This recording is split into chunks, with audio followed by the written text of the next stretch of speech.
Dear suamiku, aku izin pergi pulang ke rumah ibu. Aku capek sama keadaan ini. Rasanya aku kayak jalan sendirian terus. Padahal kan harusnya kita berdua. Kamu itu suami aku, tapi kamu gak pernah benar-benar ada di samping aku.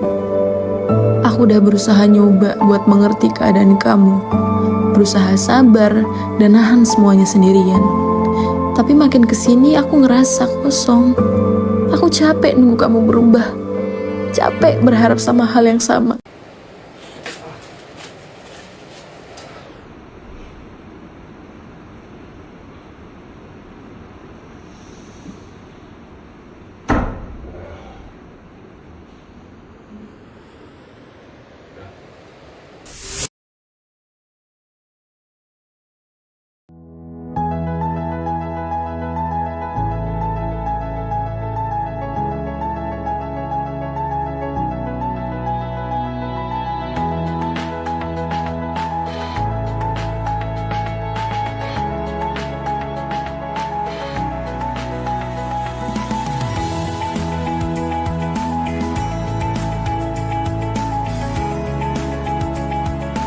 Hanifah, kamu ambil jurusan apa? Aku program studi hukum keluarga Di keluarga. Belajar apa aja sih? tentang keadilannya ada di dalam keluarga. Langkah kecil ini adalah awal dari perjalanan panjang, menapaki jalan ilmu, membawa harapan dan cita-cita. Disinilah kami belajar, tumbuh, dan mengabdi. Fakultas Syariah bukan sekedar tempat menuntut ilmu, tapi ruang untuk menjadi versi terbaik dari diri kami. Dan perjalanan ini baru saja dimulai.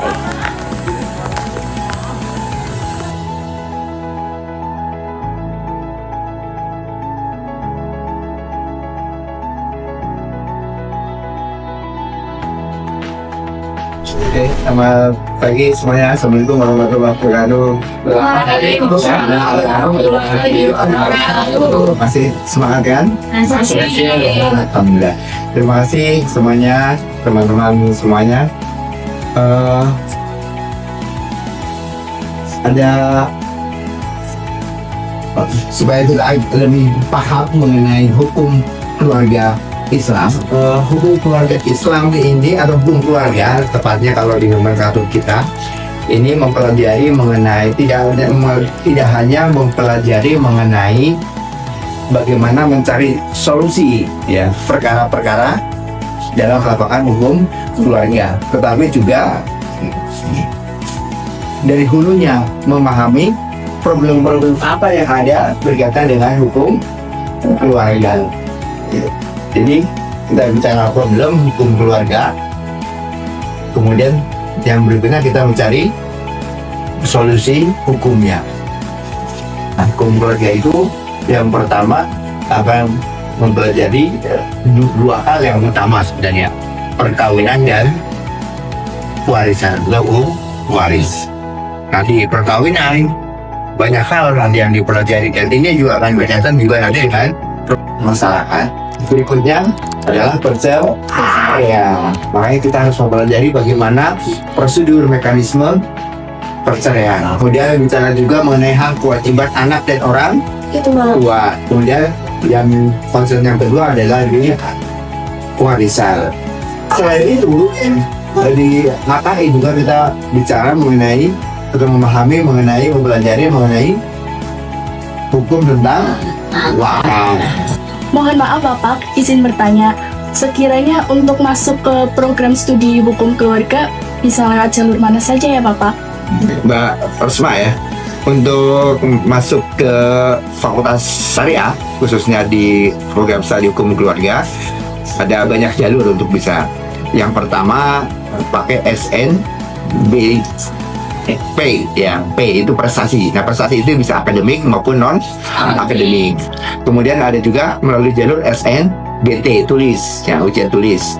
Nah, ujian tulis nanti juga kita juga pakai jalur yang SPAN PTKIN, ujian masuk yang bersama-sama seluruh PTKIN se-Indonesia.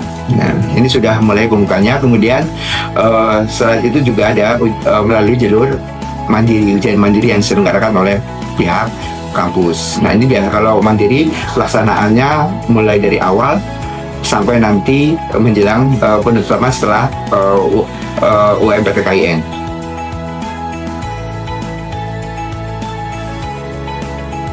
Teman-teman, belakangan ini banyak sekali kasus KDRT di masyarakat. Menurutku itu bisa terjadi karena faktor ekonomi. Wah, aku kurang setuju nih Mas. Sebelum faktor ekonomi, masih ada faktor-faktor lain. Salah satunya faktor kesiapan menikah. Tetapi salah satu alasan dalam konflik rumah tangga itu terjadi karena faktor ekonomi. Benar, data menunjukkan bahwa salah satu faktor utama dari konflik keluarga adalah faktor ekonomi.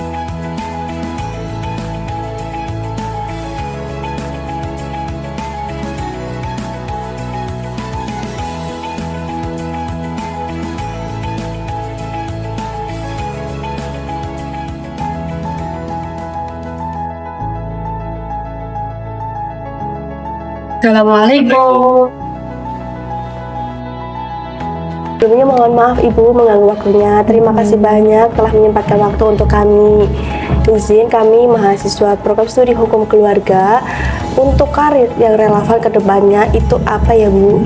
Oke, sebenarnya program studi hukum keluarga ini hadir untuk mencetak generasi profesional yang tidak hanya memahami hukum, Mbak. Ya Mas El ya. Jadi mereka juga diharapkan mampu menghidupkan nilai-nilai keadilan di masyarakat. Di Fakultas Syariah, khususnya hukum keluarga Islam, ini nanti mahasiswa akan dibekali pemahaman yang mendalam berkaitan dengan hukum keluarga Islam. Baik menurut dari sisi undang-undang, ya kan. Bahkan nanti mereka dikasih praktek praktis bagaimana menyelesaikan permasalahan khususnya dalam hukum keluarga. Selain itu, ya kan, nanti juga ada bimbingan akademik, bahkan praktek lapangan. Yang mana itu nanti tujuan utama dari fakultas atau hukum keluarga ini, program studi ini, mereka itu akan diharapkan diarahkan mengarah kepada karir yang memang relevan dan berdampak di masyarakat. Misal, jadi nanti Mbak Desta, Mas Al, kalau sudah lulus dari program studi hukum keluarga di Fakultas Syariah UNC Purwokerto ini, nanti bisa tuh jadi hakim yang mana nanti akan berjuang untuk memberikan keadilan di masyarakat. Bisa juga jadi panitera, nanti udah memastikan tuh harus jalan tertib proses peradilannya, jadi tidak sembarangan, ya kan? Advokat juga bisa. Nanti kalau jadi advokat, diusahakan mampu memberikan atau memberi kontribusi biar mereka itu mendapatkan haknya sebagai rakyat. Selain advokat, mereka juga bisa jadi mediator nanti. Mahasiswa-mahasiswa alumni bisa juga jadi mediator. Nanti diusahakan apa? Untuk memberikan solusi damai, karena tidak semuanya diselesaikan dengan frontal, ya kan? Selain mediator, nanti juga bisa sebagai penghulu. Akan ada yang menjadi pencatat perkawinannya, karena memastikan legalitas perkawinan itu adalah sah di negara maupun agama, tidak hanya di agama tapi juga di negara. Selain itu nanti juga bisa sebagai penyuluh hukum, yang mana nanti paling rendah itu adalah penyuluh hukum atau bagian yang bisa tertinggi, bisa rendah karena apa? Memberikan edukasi di masyarakat, itu seperti itu. Jadi nanti harapannya hukum keluarga itu nanti mencetak mahasiswa alumni itu tidak hanya untuk siap berkarir, ya, tapi memberikan makna yang menjadi bagian untuk memberikan solusi di tengah masyarakat. Dalam setiap hubungan, perbedaan adalah hal yang tidak dapat dihindari. Namun, ketika perbedaan tersebut berkembang menjadi konflik yang berkepanjangan, diperlukan kebijaksanaan untuk menyelesaikannya. Mediasi hadir sebagai upaya untuk mempertemukan kembali dua pihak yang berselisih, bukan untuk saling menyalahkan, tetapi untuk saling memahami. Tujuan utama mediasi perceraian bukan semata-mata untuk mempertahankan atau mengakhiri hubungan, melainkan untuk menemukan solusi yang adil dan bijaksana bagi kedua belah pihak. Dalam banyak kasus, mediasi dapat menimbulkan kembali ruang komunikasi yang sebelumnya tertutup oleh emosi dan kesalahpahaman. Di balik setiap palu sidang yang diketuk, ada kisah manusia yang diperjuangkan. Di ruang ini, hukum tidak hanya bicara soal aturan, tapi juga tentang keadilan, tanggung jawab, dan masa depan sebuah keluarga. Sebagai mahasiswa hukum keluarga, kami tidak hanya belajar teori di kelas, tapi juga praktik langsung seperti ini. Memahami bagaimana proses persidangan berjalan, bagaimana menyusun argumen, dan bagaimana membela hak setiap individu secara adil.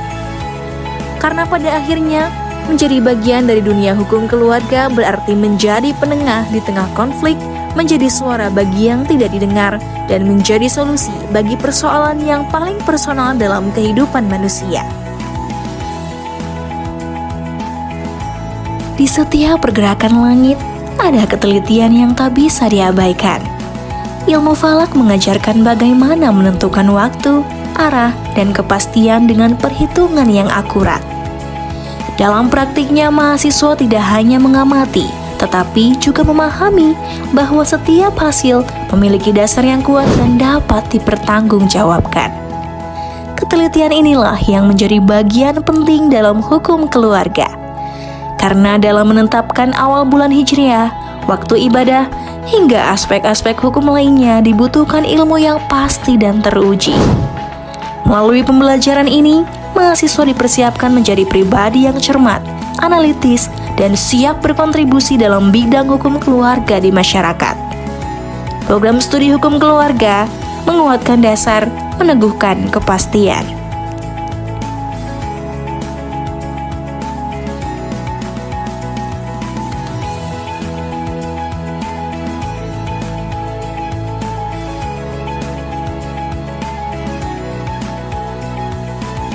Keluarga memiliki beberapa peran penting, di antaranya sebagai tempat pendidikan pertama bagi anak, sebagai pelindung, serta sebagai wadah pembentukan nilai-nilai kehidupan. Orang tua tidak hanya berperan sebagai pengasuh, tetapi juga sebagai pendidik yang menanamkan norma, etika, dan tanggung jawab kepada anak-anaknya. Di era modern saat ini, keluarga menghadapi berbagai tantangan yang semakin kompleks. Perkembangan teknologi, perubahan pola komunikasi, serta tekanan ekonomi seringkali menjadi faktor yang memengaruhi keharmonisan dalam keluarga. Tidak jarang, kurangnya komunikasi dan pemahaman antar anggota keluarga menimbulkan konflik yang berujung pada perpecahan. Untuk mewujudkan keluarga yang harmonis, diperlukan adanya komunikasi yang terbuka, saling menghargai, serta kesadaran akan hak dan kewajiban masing-masing anggota keluarga. Selain itu, nilai-nilai keagamaan dan moral juga perlu dijadikan landasan dalam membangun hubungan yang sehat dan berkelanjutan. Assalamualaikum warahmatullahi wabarakatuh. Saya Profesor Dr.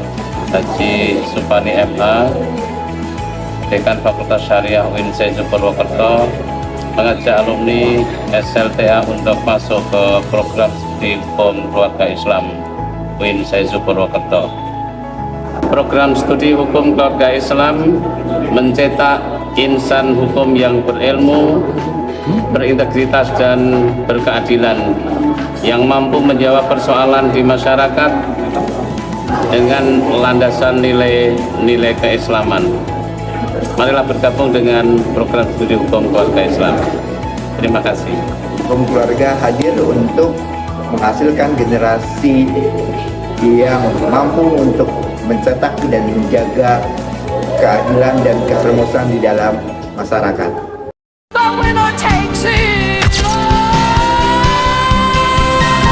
Setiap langkah yang dimulai hari ini akan membawa cerita di masa depan.